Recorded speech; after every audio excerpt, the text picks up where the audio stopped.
Assalamu alaikum everyone. This is Pawal Hassan. In this video, we learn to the structure need need need দিয়ে আমরা কিভাবে বাক্য তৈরি করতে পারি। need সাধারণত দুইভাবে ব্যবহৃত হয়। এক হচ্ছে মেন ভার্ব হিসেবে আর এক হচ্ছে মডাল অক্সিলারি ভার্ব হিসেবে। চলুন আমরা শুরু করি। I need to buy some books. আমার কিছু বই কেনা প্রয়োজন। I need to learn English. আমার ইংরেজি শেখা প্রয়োজন। I need to sleep. আমার ঘুমানো প্রয়োজন। I need to eat. আমার খাওয়া প্রয়োজন। I need to go. আমার যাওয়া প্রয়োজন। I need to say. আমার বলা প্রয়োজন। I need to read. আমার পড়া প্রয়োজন। I need to say. I need to hear. আমার শোনা প্রয়োজন।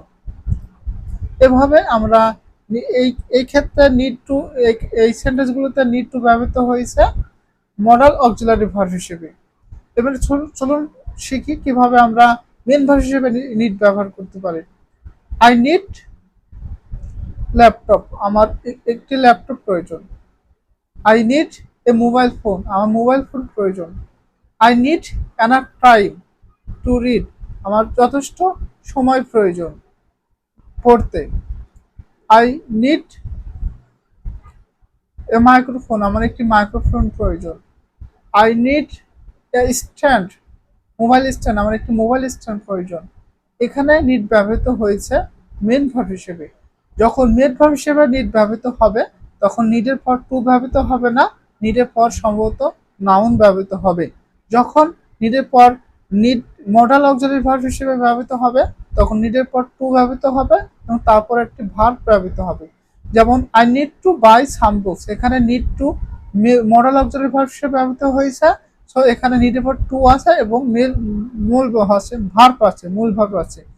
এবং আই নিড বুক। আমার বই প্রয়োজন। এখানে দেখেন নিড মেন ভার্ব হিসেবে ব্যবহৃত হয়েছে এবং এরপরে নাউন আছে। I need laptop. I need enough time.